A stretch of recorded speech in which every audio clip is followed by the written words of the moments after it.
Eu vou começar esse vídeo dizendo uma coisa aí para você, plantonista.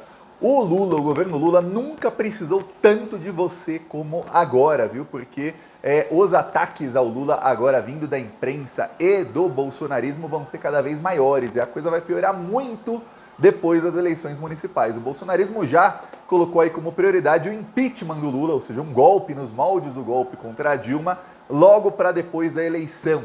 Lembremos, no primeiro governo Lula, começou em 2003, aí em 2004 teve eleição municipal, logo depois da eleição municipal começou o bombardeio da imprensa, poucos meses depois inventaram o mensalão e aí tentaram de tudo para o impeachment contra o Lula.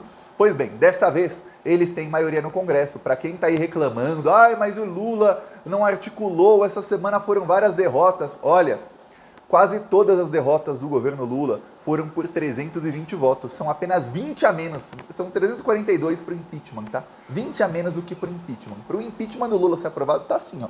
Assim, o tamanho aí do apoio ao Lula no Congresso Nacional, apoio incondicional ao Lula, hoje é de 120 votos. O resto é só liberando muita verba para os bandidos. E quando esses bandidos souberem que, olha, talvez tirando o Lula entre alguém que nos dê mais grana e mais acesso para roubar, a gente tira o Lula na hora. É assim que tá a coisa. Então o Lula precisa de muito apoio popular. Ele falou, não basta só votar e ficar 4 anos assim, votei no Lula, tá bem. Não. Ainda mais quando muitos dos que votaram no Lula votaram em deputados e senadores do Centrão. Aí é que não dá mesmo. Lembremos, o Lula teve 48% dos votos no primeiro turno, só que o PT não fez nem 15% da bancada da Câmara dos Deputados. Aí você vê que a coisa não dá. Pois bem, vamos falar aqui do que está acontecendo, que é, depois dessas derrotas aí do governo Lula no Congresso Nacional, acendeu lá o alerta e o bolsonarismo estava em euforia. O que aconteceu é que a família Bolsonaro, não. A família Bolsonaro estava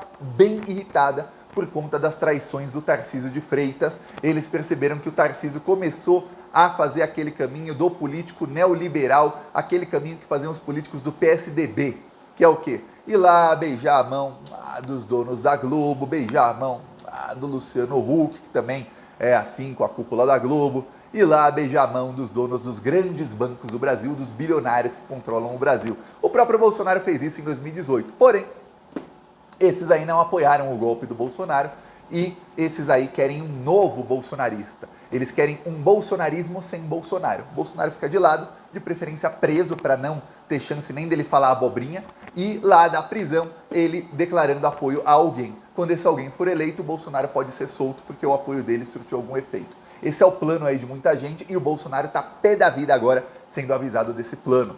Os filhos do Bolsonaro também já mandaram recados direto ao Tarcísio e aí começam as traições.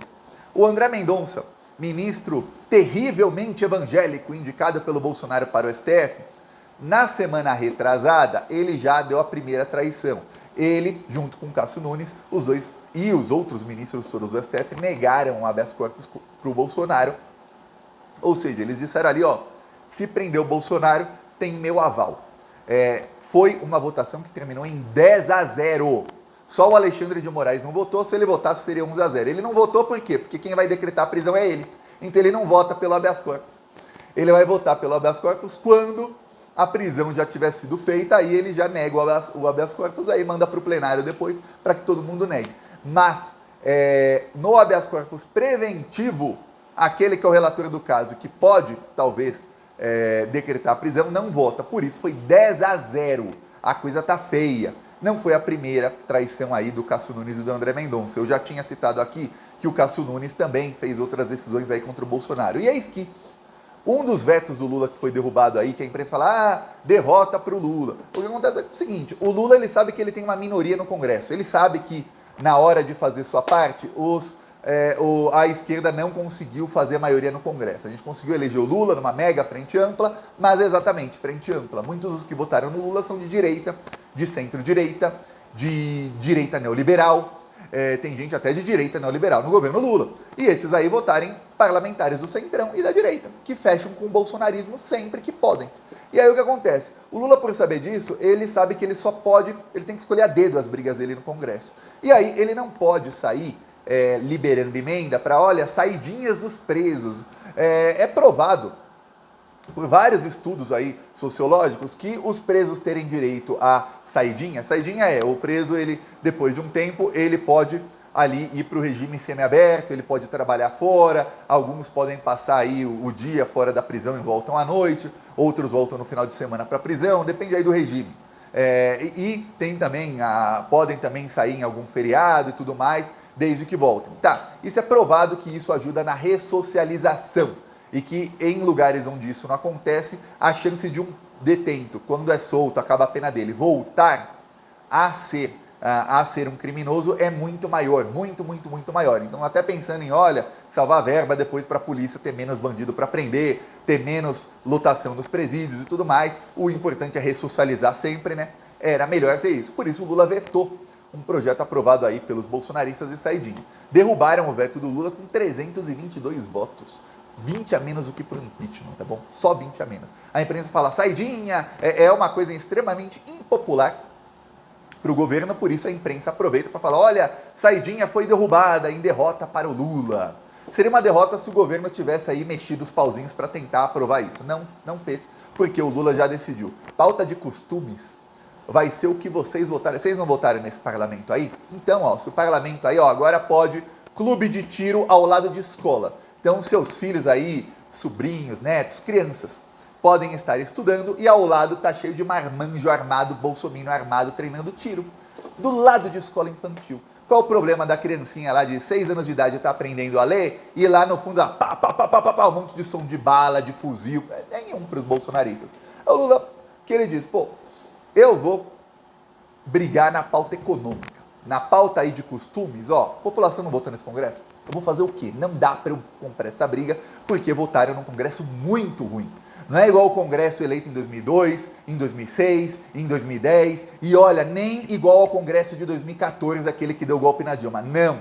É muito, mas é muito pior o Congresso Nacional atual. É muito mais para a direita e muito mais para a extrema-direita. Então não tem o que fazer, não dá para ficar aí brincando nesse tipo de pauta aí. A gente vai brigar mesmo, são nas pautas econômicas para melhorar a vida da população, a vida econômica da população. Afinal, esquerda e direita, se você pensar bem, é coisa de economia, é a visão econômica. Tem a visão progressista, tem a visão de quem é mais autoritário, tem quem é mais conservador, mais liberal, etc, etc. Mas o Lula é de esquerda, ele falou, ó, esquerda é o meu governo, vai ser aqui a pauta econômica. De resto, não tem como eu sair brigando. Ok, eis que o STF briga para ele.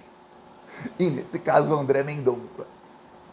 O André Mendonça caiu nas mãos do André Mendonça o primeiro caso no STF de um preso pedindo direito à saidinha para trabalhar fora da prisão. Saída temporária para trabalhar. Pois bem, esse preso, ele tinha direito à saidinha, aí como foi aprovado aí pelo Congresso Nacional, em abril o Ministério Público disse o seguinte, olha, você não tem mais esse direito porque o Congresso Nacional disse que não existe mais isso.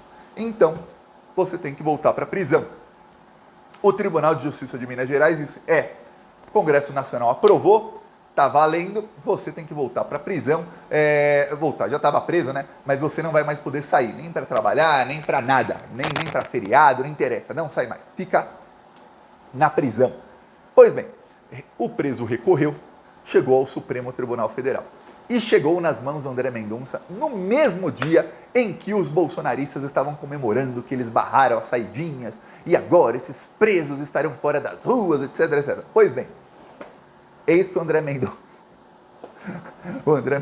julga e fala, não, pode ter saidinha sim, pode sim. Aí vai para o espaço o argumento dos bolsonaristas. O ministro bolsonarista deixa ter as saidinhas. Por quê? Diz André Mendonça, olha, ele já tinha o direito antes. A lei foi feita agora. A lei não pode retroagir contra o réu. A lei só retroage a favor do réu. Então, não interessa se hoje não existe mais saidinha. Quando ele foi condenado, existia. Então, ele vai continuar tendo direito a isso. E aí tem um problema para o bolsonarismo, que é um problema bem caro a eles, que é o seguinte. Quando chega o primeiro processo no STF, André Mendonça diz isso, ele não está criando oficialmente uma jurisprudência, porque para criar jurisprudência é um tipo de processo diferente. E é votado no plenário. Mas ele já está dando a sinalização para os outros ministros do seguinte, ó, esse é o caminho aqui, tá?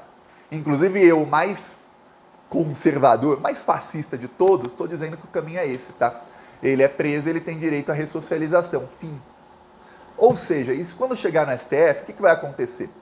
Se você assistiu os últimos vídeos do Plantão Brasil, você vai lembrar que eu disse, olha, o Lula não vai comprar brigas porque o STF vai resolver muitas delas. O STF vai chegar e vai falar, olha, eles têm direito sim, acabou. Então o Lula não precisava comprar essa briga. Muita gente ficou desanimada, falando, mas o Lula deveria ter feito isso. Não dá, não dá. Era na hora de fazer campanha para os parlamentares de esquerda, mais e mais e mais. O que acontece, já falei aqui, minha crítica continua, eu fico pasmo com a incompetência de 90% dos deputados e senadores de esquerda. 90%, 95%. Eles são um zero à esquerda. Eles só servem para ser um voto a mais ali no Congresso Nacional e não fazem nada. Eles só estão perdendo espaço para a extrema-direita nas redes sociais. E em 2026 a tendência é que o Congresso seja muito mais fascista do que hoje, tá? Porque quem ganha nas redes sociais, quem tá lá assim, ó, todos os dias fazendo TikTok, fazendo Instagram, fazendo YouTube, são os parlamentares da extrema-direita. Os da esquerda estão só resmungando, reclamando pelos cantos, deixando sua assessoria que não entende nada de redes sociais, nada mesmo, fazer postzinho no Twitter, postzinho chato no Instagram que ninguém curte, ninguém compartilha, só baixa o alcance deles. Tem parlamentar aí da esquerda que eu vi a conta deles no Twitter e a conclusão que eu cheguei foi o seguinte, a única chance desse parlamentar um dia ter alcance é se ele deletar a conta dele, que já ferraram tanto o alcance dele que já não dá, ele tem que deletar a conta dele e abrir outra, porque não dá da maneira que tá. Esse é o nível aí da esquerda. Para você estragar uma conta a ponto de ficar inviável, é porque você tem que fazer muita coisa errada durante muito tempo. E isso é 90% dos parlamentares da esquerda. Citei outro dia aqui alguns exemplos aí que fazem bem e tal, que são exceções.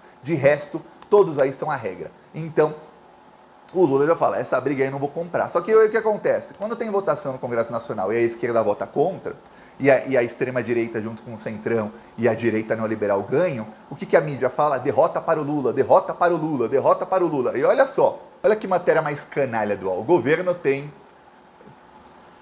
choque de realidade e não sabe lidar com o Congresso conservador. Para você lidar com um Congresso conservador fascista, o governo tinha que liberar muito cargo para o centrão. Tinha que demitir a ministra da Saúde, que é técnica, colocar algum amigo do Arthur Lira, demitir o ministro da Educação, que é técnico, e colocar outro amigo do Arthur Lira para roubar. Aí sim, aí o Lula prova o que ele quiser. Aí ele ganha todas. O Bolsonaro, por exemplo, leram uma mensagem do Bolsonaro numa reunião e aí mudaram o entendimento e decidiram aprovar taxação das compras lá da China. Depois de ler uma mensagem do Jair Bolsonaro. Se o Lula tivesse dado para o Arthur Lira o Ministério da Saúde para ele roubar, o da Educação para ele roubar, outros ministérios para o Arthur Lira roubar, podia ler mensagem do Bolsonaro, vídeo do Bolsonaro, podia fazer o que fosse. O Arthur Lira ia falar, Bolsonaro, tchau, você já é passado, sai, vai pra cadeia logo, Bolsonaro. É isso. E o Arthur Lira ia votar com o que o Lula quer. O que, Lula? Você não quer clube de tiro do lado da escola? Pô, te dou 400 votos aí contra isso. Só vai votar o PL a favor disso. Eu te dou todos os votos que você quer. O que, Lula? Saidinha, tem que sair mesmo. Oxi, Lula, venha. Assim que seria. O que, Lula? Seu veto aí, fake news? Não pode fake news, não pode. Seria assim. Só que aí sabe o que ia acontecer? Esse pessoal ia roubar muito, ia cair na conta de quem? Primeiro, iam roubar, é ruim para o povo brasileiro. Segundo, ia cair na conta do Lula. E a imprensa ia massacrar o Lula depois. É isso que ia acontecer. Então o Lula não está deixando, o Lula está peitando o Arthur Lira em todas as decisões que ele pode no âmbito administrativo. Nas outras, ele não compra as brigas. E a imprensa faz isso, derrota para o governo. Não foi derrota. Derrota é quando o governo tenta e perde. Não é quando o governo simplesmente fala, cada um vota como quiser aí. Para você dar um exemplo, ter um exemplo, no caso aí das saidinhas, que o André Mendonça aí traiu o Bolsonaro e que está causando aí uma fúria no bolsonarismo, estão todos furiosos porque estavam com uma narrativa aí de que, olha, o Lula é a favor dos presos e tal, aí vem um ministro evangélico, terrivelmente evangélico, bolsonarista e também é a favor numa decisão, e o pior, ainda cria aí, dá um caminho para criar jurisprudência para simplesmente enterrar o negócio que eles estavam usando para atacar o Lula. E aí o que acontece? O Lula, se ele não precisa comprar essa briga, porque ele sabe que o STF vai comprar para ele. Ele sabe disso. Assim como a briga aí das fake news. Só que, se o Lula começa se o Lula não comprar a briga, um exemplo, o Contarato, que é senador do PT, votou contra as saidinhas, votou junto com o PL, junto com os bolsonaristas nesse caso. Quer dizer o quê? Quer dizer que o governo Lula não fechou questão no caso e não falou, olha, todo o PT é obrigado a votar nisso. Dou um exemplo, reforma tributária, todo PT tinha que votar a favor. Se um parlamentar do PT não votasse a favor, ele ia para o Conselho de Ética do partido, porque foi orientação do governo e do partido. E era ordem, tem que votar a favor. Uma coisa é quando a orientação é assim, ó, a nossa orientação é a favor, mas quem votar contra não tem problema. Não é derrota, não é derrota. Derrota seria se não aprovasse a reforma tributária, derrota vai ser se não aprovar aí os outros projetos aí que o Haddad tem do arcabouço fiscal e da reforma tributária, isso seria derrota. Isso aí é onde o Lula vai liberar a emenda para ele conseguir ganhar. Essa é a pauta que ele vai tentar agora, por quê? Porque ele tem que melhorar a economia para conter aí um possível processo de impeachment. A esquerda está no momento em que, se não começar toda a população de esquerda a se animar e se engajar nas redes sociais, o Lula está precisando do seu apoio o quanto antes. O que vai acontecer é que vai ser igual ao governo Dilma. Vai chegar um momento em que esse pessoal nas redes sociais vai mentir tanto, porque você sabe que a verdade já não interessa mais. Interessa a narrativa. Que quando eles tiverem aí apoio da imprensa e dos setores neoliberais para esmagar o governo Lula com fake news, igual quando teve lá o Estadão com a dama do tráfico, encontro do governo Lula com o Comando Vermelho, lembra daquelas fake news pesadas? Olha, o PCC e o PT queriam matar o Sérgio Moro, lembra dessa aí? Pois bem, é isso que eles vão fazer a partir do ano que vem, logo depois das eleições aqui, ou no final desse ano, ou já no comecinho do ano que vem. E aí o Lula vai precisar muito mais do nosso apoio. Então, hoje a gente se organiza agora, ou a coisa vai ficar feia lá na frente, viu? Eu tô avisando agora, vão falar, nossa, Thiago, não se desespere. No fim a gente ganha porque a gente sempre acaba se organizando muito bem. Os erros lá cometidos no governo Dilma também tinha muito erro de articulação. Esses erros o Lula não faz hoje. Fala, não sabe lidar com o Congresso conservador. Tá lidando sim. Deixa o Congresso conservador fazer as abobrinhas dele, articula direto com o STF para evitar golpe. É isso que o Lula está preocupado, golpe. Eu peço aí a sua inscrição no canal, nós seguiremos aqui na luta. Falou!